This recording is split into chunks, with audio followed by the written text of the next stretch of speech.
নদীর মাঝখান দেখছো বন্ধুরা কত সুন্দর ঢেউ। কি বন্ধুরা কেমন লাগতেছে নদীর মাঝখানটুকু? ভিডিওর ক্যাপশন দেখে তো বুঝেই গেছেন এটা কিসের ভিডিও। আপনাদেরকে আর ভালো করে বোঝাতে হবে না, কারণ আপনারা অনেক চালাক।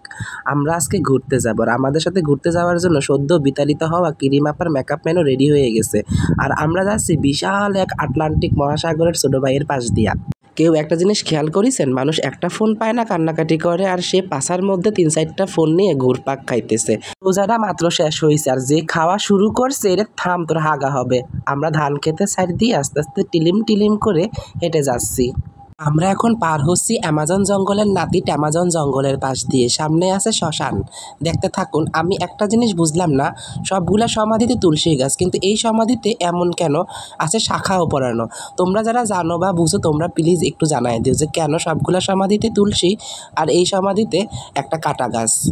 আমরা এখন অতিক্রম করতেছি চারদিক সবুজে ঘেরা এক ভৌতিক জঙ্গল। দেখছেন ভাই, তাল গাছ, যদি একটা তাল মাথায় পড়তো আমি পিঠা বানায় খায়া ফেলতাম। এই যে আরো অনেক অনেক সমাধি।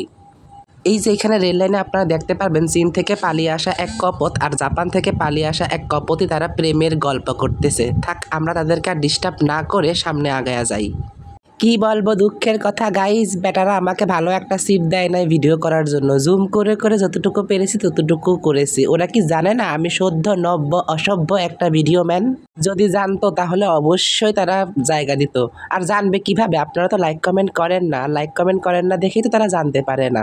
থাক ভাই, সেসব দুঃখের কথা বাদ দেন। বাস তার নিজের গতিতে চাঁদপুর শহরে ঢুকে গেল, আমরাও বাসের সাথে সাথে ঢুকে গেলাম। আমরা আবার পরে আসি নাই, আমরা সাথে সাথেই আসছি। হ্যালো গাইজ, আপনারা যে জায়গাটা দেখতেছেন এই জায়গাটার নাম 16 ঘর। এই জায়গাটার নাম 16 ঘর কেন হয়েছে জানেন? জানেন না তাই না? কারণ কেমনে জানবেন? আমিও জানি না। তবে যারা জানেন তারা একটু কমেন্ট করে জানান এই জায়গাটার নাম 1 ঘর 2 ঘর না দিয়া কেন 16 ঘর দেওয়া হইল। বহুত গল্প কিস্সা করে ফেললাম তোমাদের সাথে, এবার কাজের কথায় আসি। আমরা এখন বাস থেকে নেমে যাব, এই মুহূর্তেই নেমে যাব, কারণ আমরা বাস স্ট্যান্ডের প্রায় কাছে চলে এসেছি। বাস থেকে নেমেই আমরা চলে যাব নদীর পাড়ে। নদীর পাড়ে কি হেঁটে হেঁটে যাব? মোটেও না। নদীর পাড়ে যদি হেঁটে হেঁটে যাইতে চাই মোরে কালো পাটা খসে যাবে না? সেজন্য তো ছোটোখাটো বড় দেখে একটা অটো নিয়ে ফেললাম। আর এই যে আমরা অটোতে করে যাচ্ছি। বন্ধুরা, তোমাদেরকে একটা জিনিস দেখানোর জন্য ভিডিওটা কি স্লো করলাম। এই যে চাঁদপুরের ইলিশ চত্বর, দেখো জিবায় যেন লাল চলে না আসে ইলিশ মাছটা দেখে। এটা হচ্ছে চাঁদপুরের ইলিশ চত্বর, ও পাশে হয়েছে স্টেডিয়াম। সিঙ্গেল হওয়ার সুবাদে গাইজ কি যে মজা পাইতেছি। আমার সাথে যেটা বসছে সেটা কিছু করলে তো বউ খোঁচা মারে। এই যে দেখতেছেন আল্লাহু চত্বর, এটা কিন্তু একটা সময় আল্লাহু চত্বর ছিল না, এটা ছিল শপথ চত্বর। সেখান থেকে ভাঙে ঘুরে এটা বানাইলো আল্লাহু চত্বর। আল্লাহ 99টার নাম রেখে এই চত্বরটা করা হয়েছে। সুন্দর হয়েছে না গাইস? এই তো আমরা চলে যাচ্ছি বড় স্টেশন, মানে চাঁদপুর বড় স্টেশন, সেখানেই আছে নদী। কি ব্যাপার ভাইয়ারা, নদীর নাম শুনে কি পরাণের গোড়ায় খপাত করে উঠলো? তোমরা তারা ঝটপট কমেন্ট করে ফেলো যাদের যাদের প্রেমিকার নাম নদী আছে। আশেপাশে পানি দেখে ভাইবো না এগুলা নদী, এগুলো হচ্ছে বদ্ধ জলাশয়। শ্যাওলা পরে এগুলো সবুজ হয়ে গেছে। এক পাশে রেল লাইন, এক পাশে বদ্ধ জলাশয়। উফ, কি মজা লাগতেছে দৃশ্যখানা। আরও বেশি মজা লাগতেছে বহু বছর পর আমি চাঁদপুর সদরে এসেছি এবং নদী দেখব। অনেক মজা লাগতেছে দীর্ঘ 8 বছর পর। এই তো আমরা চলে আসলাম। এসে প্যাডের মধ্যে সুসু টন মারতেছে, খাবো, খেয়ে দিয়ে তারপর নদী ঘুরতে যাব। মা অকি প্যাডের মধ্যে দেখি ইঁদুরগুলা দ্বিতীয় বিশ্বযুদ্ধ শুরু করেছে। তাড়াতাড়ি মোরা খেতে গেলাম।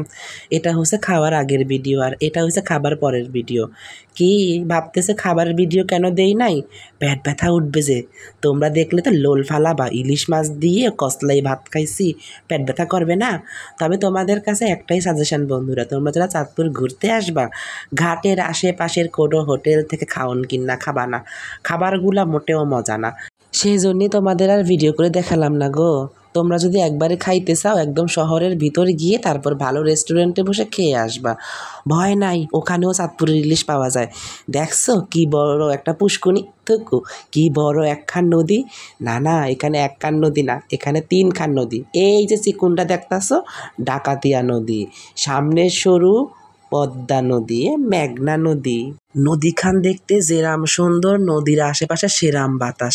দেখো একদল ডাকাতি করবার জন্য যাইতেছে। মজা করতেছে এরা পর্যটক।